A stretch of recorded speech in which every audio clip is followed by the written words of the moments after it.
many of you will be watching this via video, and what our aim is in this next 45, 50 minutes or so is really to just walk through a little bit the logic of investment crowdfunding, and to do it with two businesses.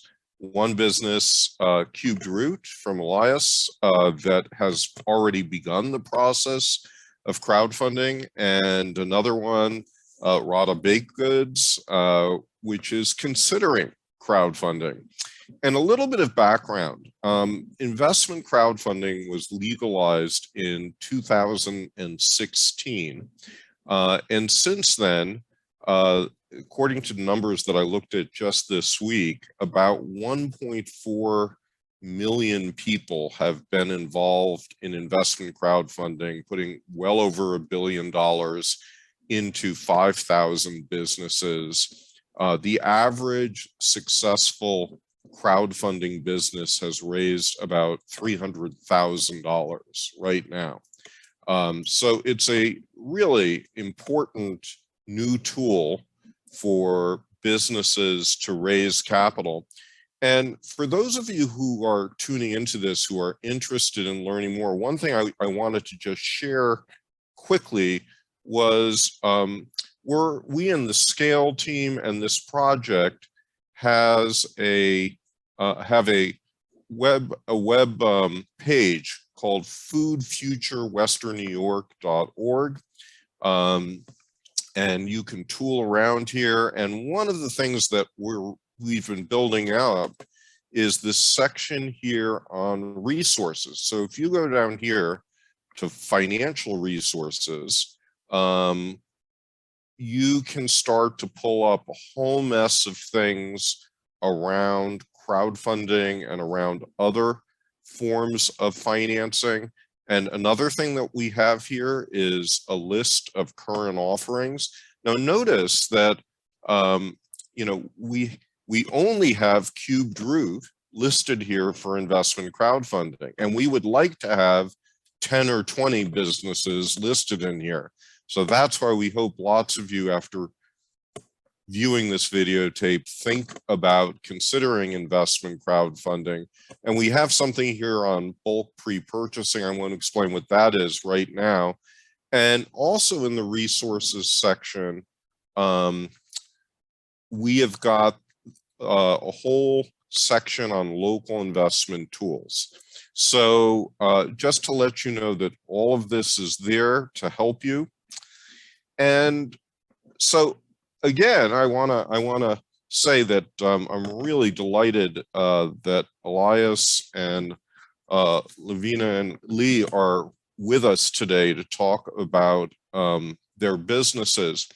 And really, one of the things that's always good to start with is to know a little bit more about the business, what the business is, what its history is, what stage you're at with the business. So Elias, why don't we start with you, since your business has been around for a bit.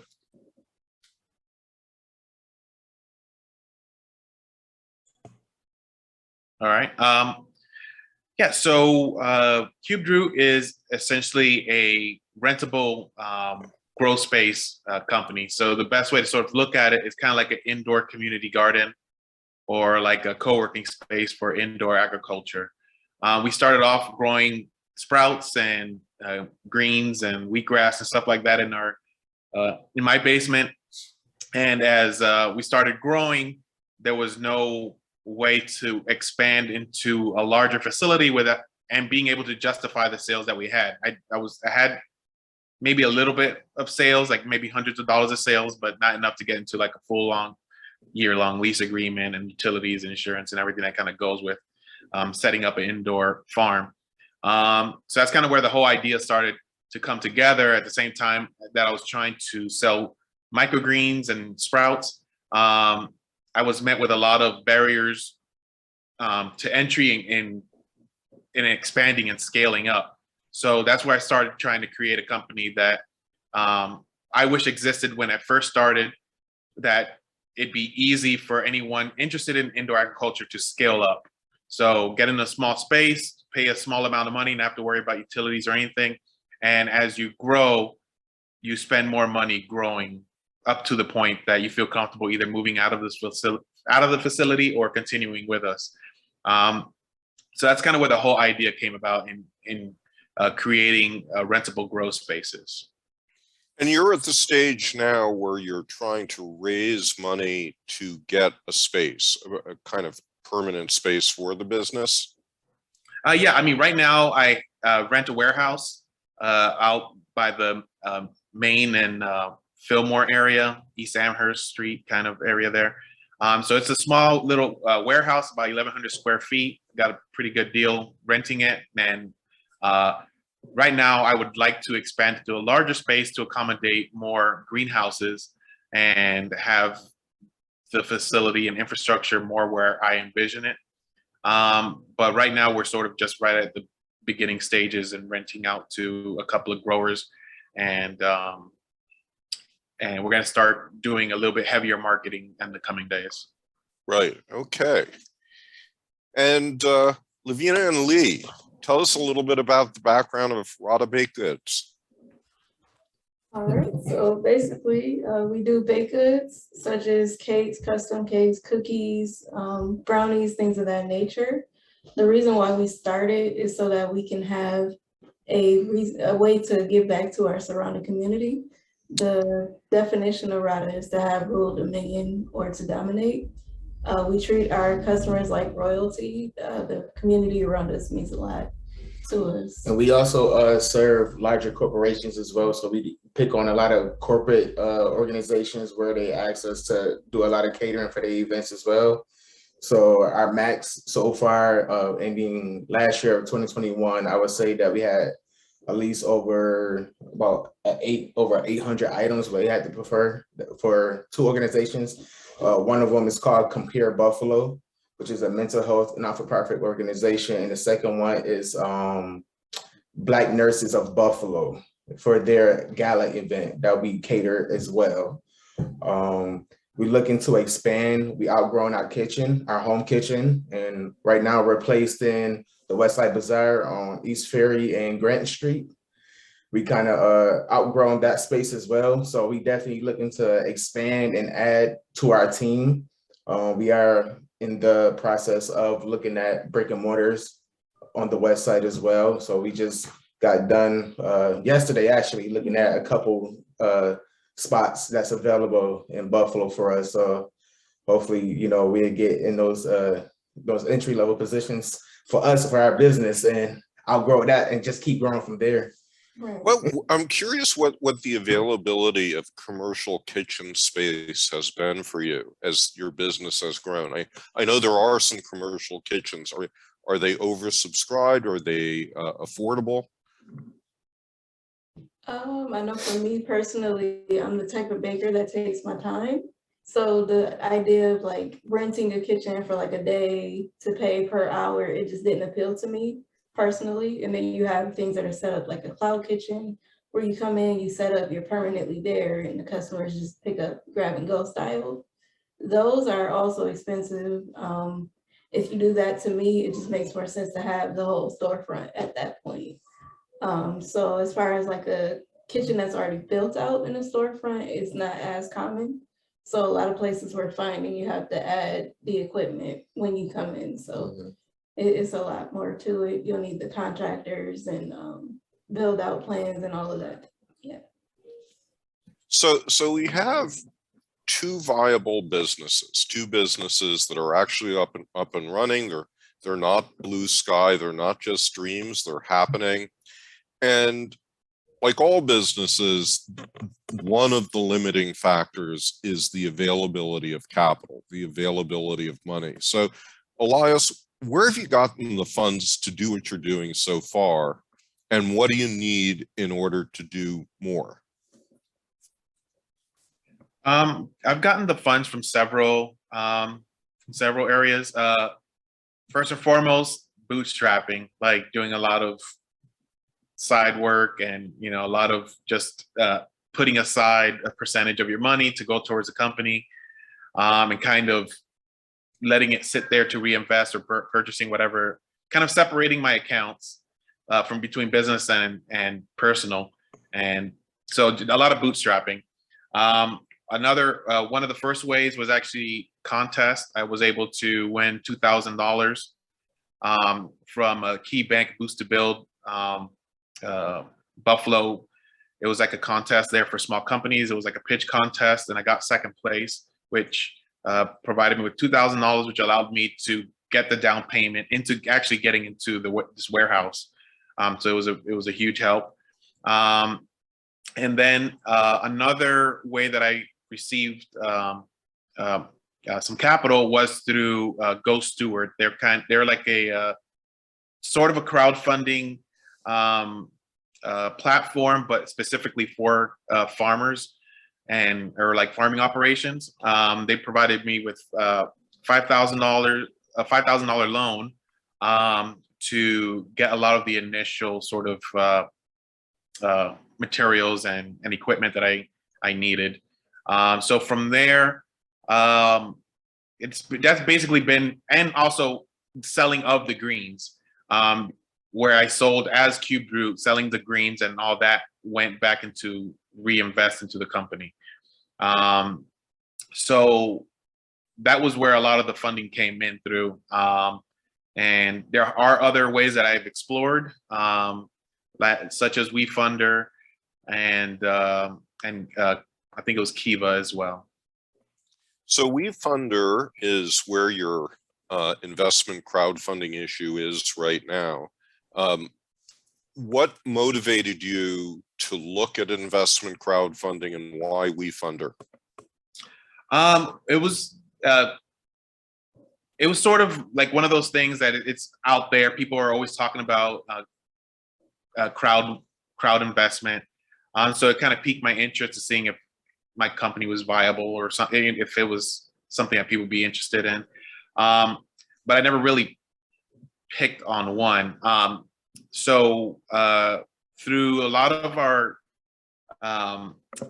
like entrepreneur channels in Buffalo, it was suggested to me by someone that I'm acquainted to, and she said you should try WeFunder. I know the person's kind of local that might be able to help you. Contact them, and you might be able to get something set up there.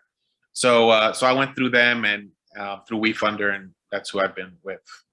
And your company has been listed on WeFunder since what has it been, a few months now? Yeah, a little bit, like about 9 months or so now. 9 months. Yeah. And what is the offer? What are the terms of the offer? They're different. I would have to go back and look at it, but there are different terms here. I'm sorry, I don't have it ready here. Sorry. Check it out. But just broadly, is it a loan that you're taking from people, or some other thing? Yeah, so the way that it would work is that they would invest a certain amount of money, and at certain levels of their investment, there are certain not kickbacks, but like prizes or some sort of merchandise or something that you could offer to the investor, where they'll be able to sort of justify giving an investment. But the way that WeFunder works is that they bulk up all the money and they portion it out, and according to how much the person invested. But this is it a safe note? Which is a claim on future equity? Yes, yeah. They package it into like, they try to not to make the equity schedule too partitioned or make it look crazy. It's all built with WeFunder, so that then it's split up through them. Right. And just to explain for others on the call and others who are tuning in, the way that a safe note works is that you put money in as an investment, and then at some future moment there is a revaluation of the company as other investors come in. And at that moment of revaluation, which is typically significantly higher than what the initial valuation was the WeFunder investors have the opportunity to either stay around or cash out. But it is an equity investment. So let's turn to the baked goods company. So how have you folks financed your company up to this point? So basically, just starting off, same way, bootstrapping, taking the money, not paying yourself first, and just reinvesting into the business until you feel comfortable to the point that it's profitable. But since we still early stages in our business, we do not pay ourselves first because we want the business to be profitable.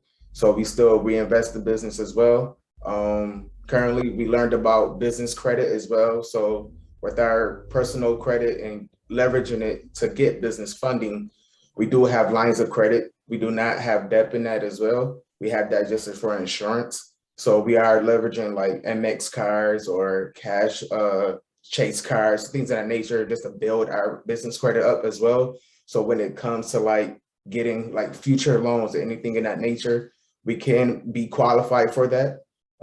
So right now we are in a entrepreneurship community group called E4Ever. They are fairly new to Buffalo.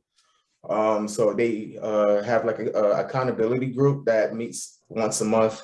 And they also set you up like with mentors or like a support system that basically help you, scale up your business as well. So we do have support where we're not just like freestyling it.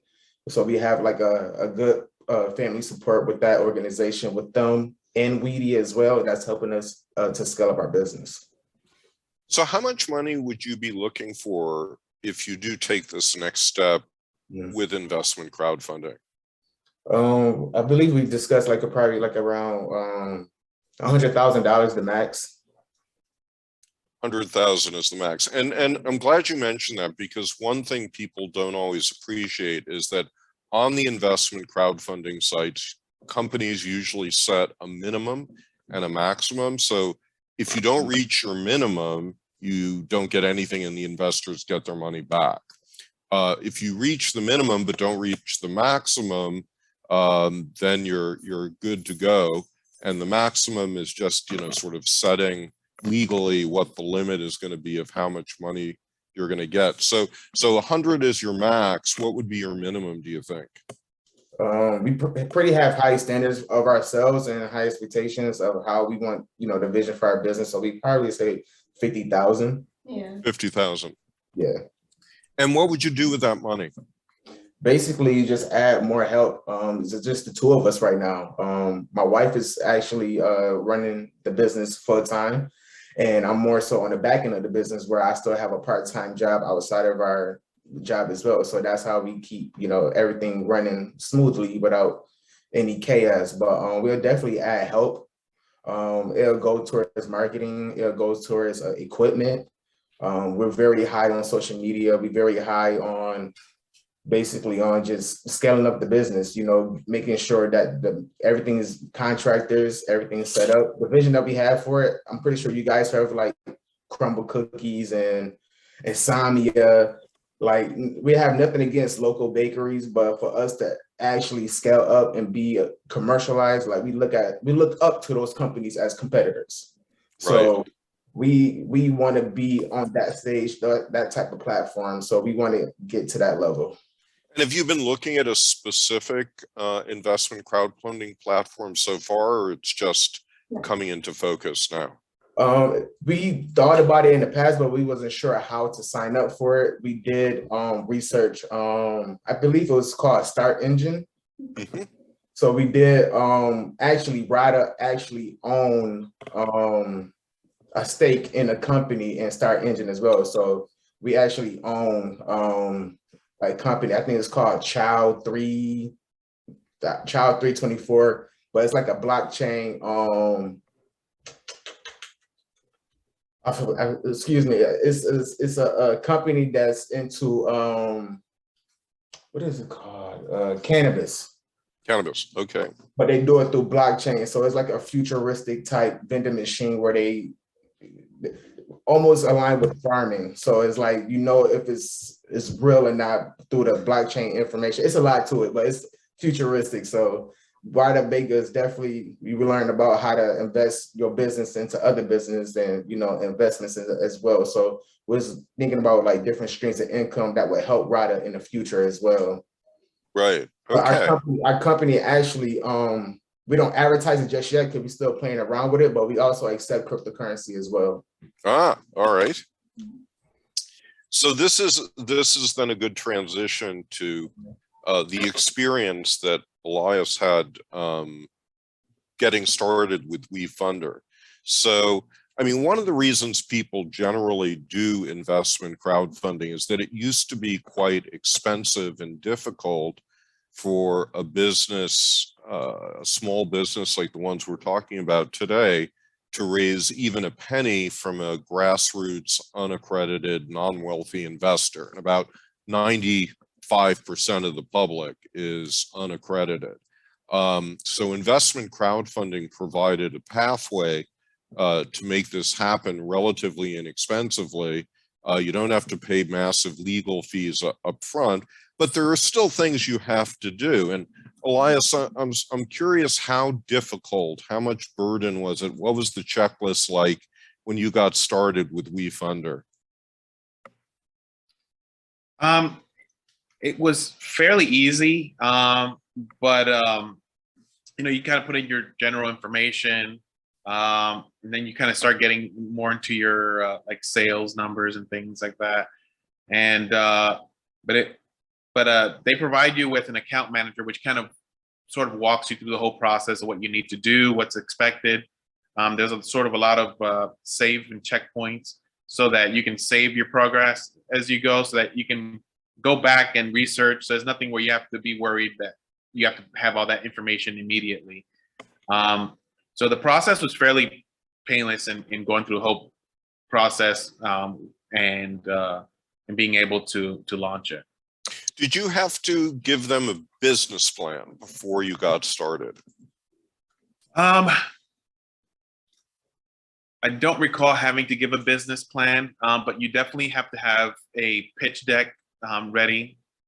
So kind of have, and a pitch deck is essentially sort of kind of like a business plan, just really boiled down. The business plan you can provide to investors as a file once they give a certain amount of money. You can provide them with a file of that business plan for them to feel more comforted or whatever. But you definitely have to have a pitch deck ready and answer a list of questions which answer relatively what is usually baked into a business plan. But it would help for you to have a business plan to sort of copy paste certain things and plug it into the questions that they ask, for sure. What about in terms of finances? Did you have to have your books overseen by an accountant, or how much in order did that need to be before you got started? So there isn't much. In order to streamline the process, they don't require too much of finances up front. Once you get to a certain level, then they kind of go through a re-review of the profile that you've set out and kind of go through the numbers a little bit more in depth. But in setting it up initially, it's almost like setting up kind of like any other sort of profile out there where you have setting up like a Gust account or something like that. Right. Okay. So if Lavina and Lee, I mean, if we look at the checklist that Elias just went through, you think you guys can jump through those hoops pretty easily? I believe so. Yeah. So do you have a written document that's sort of a business plan now, lays out where you're heading? Yes, yeah, we have one. That was one of the requirements of getting into the bazaar with Weedy, is that you must have a business plan in order, to proceed with any entries of getting into the food market that they provide for us. And the finances too, is it easy for you to pull together an accounting for the last year or two? Yes, so we just finished our second year of for taxes for the business. So we have 2 years under the IRS taxes, and we also use QuickBooks for our booking information. So one of the ways that people get word out, and this is where, you know, the rubber really hits the road on investment crowdfunding. So it's relatively cheap and easy to get yourself up there. And Elias, I take it they didn't charge you a lot up front, right? Yeah, nothing is charged up front. I mean, at least with WeFunder, nothing is charged up front. And nothing is really, no fees are deducted until you reach the minimum limit. So they really want to encourage users. They want to bring as many users as they can on board and fully vet them or legitimize them once they kind of reach a certain threshold. So yeah. Right. But the expensive part, or at least for some people, for some people's taste, the expensive part of crowdfunding is that a success fee, once you hit your minimum, before the money is withdrawn, a success fee of usually it's around 7.5%. I don't know what WeFunder is at these days, gets taken out. Yes. Okay. Yeah. So, and did you, one other thing, Elias, did you have to do a video, or did you have a video that you could post there? Because that's often something that people encourage you to have. Yeah, I got together with my co-founders, and we basically did about a 5-minute sort of pitch, just with all of us sort of together and separate, and just made a video with several pictures and videos of the facility and kind of what our vision was, and we just put that on there.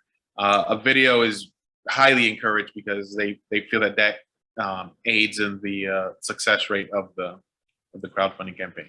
I should have made you bring your video for looking at, but it's on WeFunder. It's on WeFunder. You'll see how embarrassing it is. It's not very good quality, but it's all out there. But yeah.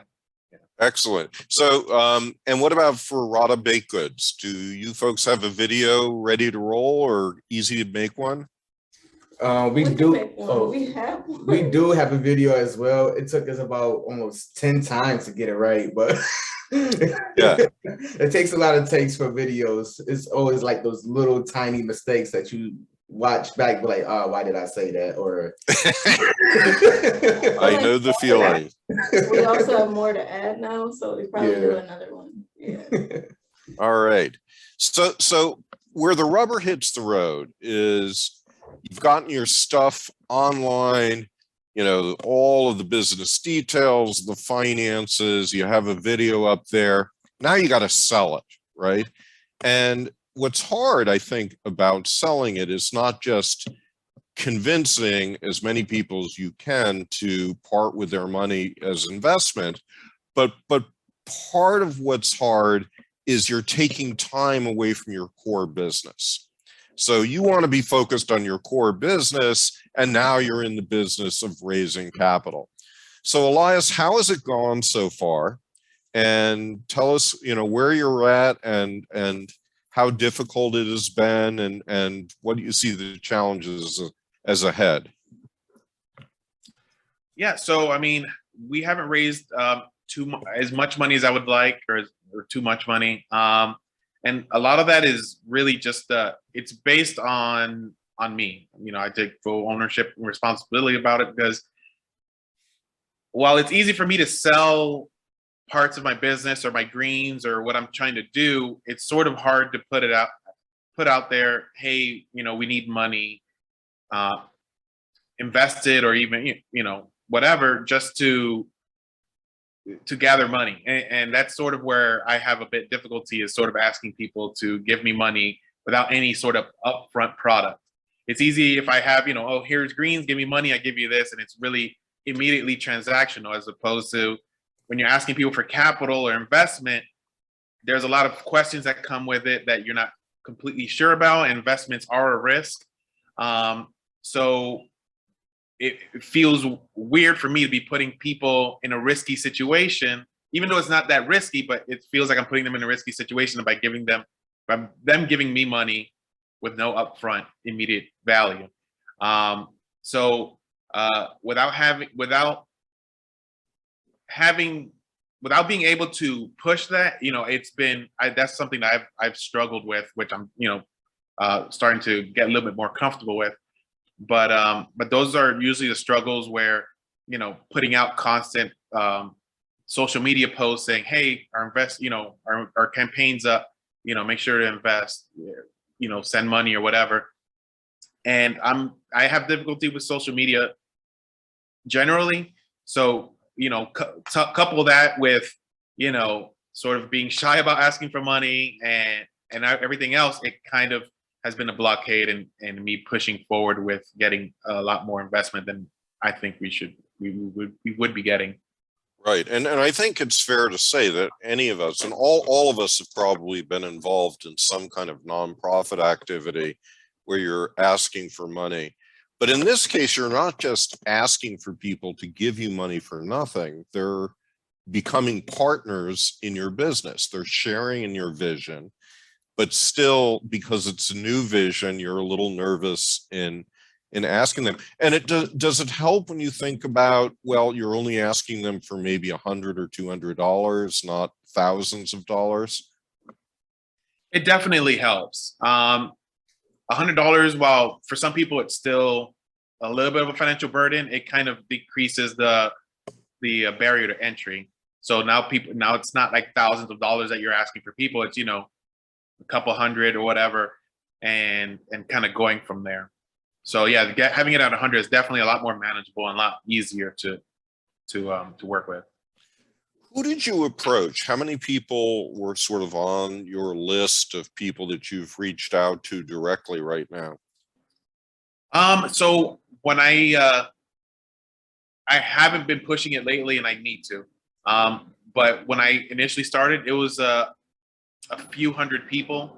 I had an email list of people that I interacted with, either from business cards that I collected or groups that I've been in, and business and school sort of functions. So you have like this whole lead list of people, and you have to send them an email, but it has to be in a format that WeFunder approves of. And I think that it comes off a bit intimidating, because I had one sent to myself to look at it, and I was like, oh, how does it work? I was like, oh, all right. And you kind of and the way it's phrased, and it's a bit intimidating. I'll sort of be honest about that. But they can't be too like, oh, here's this. It's an actual contractual obligation that you're getting into. So no matter what kind of contractual obligation you're getting into, it's going to look a little bit intimidating. So I had to, I have people that just didn't even answer the email. And, even people I approach and like, oh yeah, I saw that, and I don't know, how does it work? And then they start asking me a bunch of questions, which at the moment I wasn't completely fully aware of. So that kind of adds to the friction in gathering investment. So how do you think you can step it up? I mean, what's the next stage, to push it? Because you have a year to make your goals here, right? So you're 9 months into it. Yeah, so definitely. I worked with Cornell. They came over, asked some questions. And they made a video for me. So which is gonna look a lot more professional than whatever it is that I had. So having a more professional presence and really just ramping up my social media game. I'm gonna start looking for a social media manager at the career fair that's coming up, and that way I could at least have them start pushing out constant reminders and push and sort of viralize the campaign fundraising effort. So Elias, I'll say for my part, over the next month, Claire and I are planning for doing a set of workshops and introduction to crowdfunding throughout Western New York to networks of business. you are our model. So we are going to try to do our best to help you succeed. All right, good. So you've got someone in your corner. Awesome, thank you. So for Rada Baked Goods, what's your network like? How many people are in your Rolodex, your customer list? How are you thinking of reaching out to them? So we had different ways of how we want to reach out to our customers. We want to do like mailings. We want to do like vendors events as well. It starts with the community. So a lot of times we want to be outdoor and vibe with the community. Just to go back of how we started, when we had our first launch of our business, we launched at a vendors event. So we did it with our community as well. That's how we launched our business. But we want to do it in ways that we could market to them, billboards. We just hosted a Valentine's Day event where we gave away free treats. We had a lot of people come by. But the way that we did it is that, in order for you to get a free treat, of course, you have to sign in. So we got a lot of people emails, So that was the one way that, it was genuine. That's something that we wanted to do. We wanted to share the love because of what happened, 2 years ago with COVID. Everybody was at home, wasn't able to see their loved ones. So we wanted to continue to spread that love. But at the same time, we was able to get a lot of people phone numbers and contact information to reach out to them further through email marketing as well. So that's one way that we looking into going further with our marketing. So how many people would you say on your list? I mean, is it a couple hundred, 500, 1,000? We would say that it's about close to 1,000. Close to 1,000. So that's great. Yeah. And do you are you communicating with those 1,000 people on a regular basis with a newsletter or social media or somehow? We definitely have newsletters. Well, we have text messaging as well.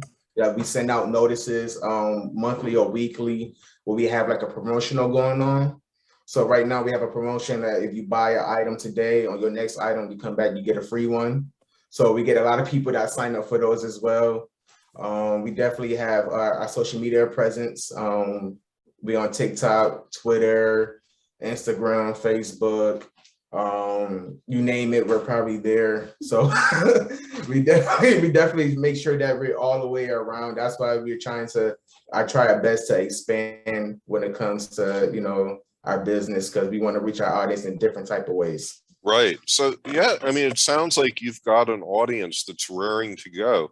And one of the things that I think is worth thinking about, and to go back to, Elias's challenge, is that explaining these safe notes is hard. I have trouble explaining safe notes to people. And if it were just a straightforward debt, you're lending 10,000 into the company, maybe that's easier to explain. And another thing too is that WeFunder, they have, I believe, a $50,000 minimum, and which is a fairly high threshold. And one thing, folks at Rada Baked Goods might think about is if you go to a website like Honeycomb Credit or Mainvest, the minimum that they'll steer you toward may look more like 10,000. And sometimes, building things up on a ladder. So you start with a 10,000 raise, bank that, couple months later, then you go 25, then you go 50 and so forth. And building up like that too can give you confidence and help overcome the shyness about asking for money. So let me stop here and see if others on this call have questions for our esteemed guests about what they're doing and strategy for raising capital this way.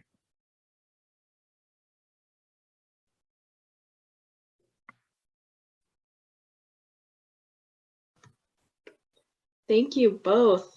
And I wonder if you reach out to any bigger organizations beyond customers,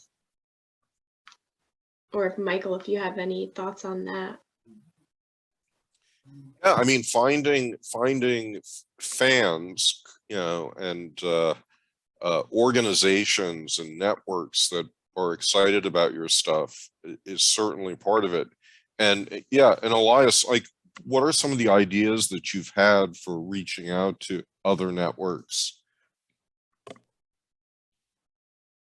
Yeah, so really just really pushing the social media thing. The and getting involved with the community. I'm in a few like industry specific groups. So, you know, things that have to do with gardening or farming. I actually started two meetup groups. So on meetup.com, you go through there and you can start establishing groups. So I do microgreen growing classes every Monday. And I have about together maybe about 3,000 to 4,000 people that I can immediately advertise to in the Western. So one of them is a Western New York urban farm meetup group, and the other one is a vegan meetup group for like Western New York and Buffalo. And I think that's a great way to get industry specific people like to focus on what it is, you know, kind of around what you're doing. So that's one way that I actually reach out to a bunch of people. Whenever I have something that I need to put out there, I put it out through there, and that's like 4,000 people that get that information immediately. That sounds really promising. Yeah. Other questions?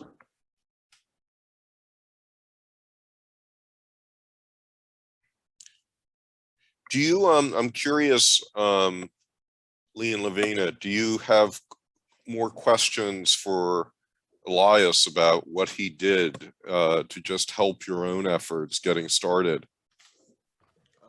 His story is definitely inspiring because we are always students of the game. We're always thinking about different ways of how to reach certain capital without, you know, having to ask people to, you know, for money, because like he mentioned, you know, it's a risk. You know, they're unsure you in the beginning phase of your business. They don't know very much of your business, and they you know, they want to see 5 or 10 years from now if you're still existing today. That's when they really want to start investing in your business. And by that time, you're on to bigger and better things. So and the investment for you to get into that investment, it raised up. So now they can't meet the minimum because they done waited so long to get in that, you know, now the prices is higher to invest in that business. So we definitely know how the game work when it comes to that. So, but we just have a question, basically saying, do you have any other platforms that you use for crowdfunding, or that you know of? Yeah, and it really depends on the amount that you're trying to gather. One of the first ones, this one was hard for me, but Kiva is really promising. It's actually where they loan you money, but it's loaned through the people that believe in you. So you go through your community, everybody, and they put money in that's going to be paid back to them, and it's not like an investment. So it's like they're lending you money, but it's all sort of just bundled up. And no interest payments. Yeah, exactly. So Kiva is really good.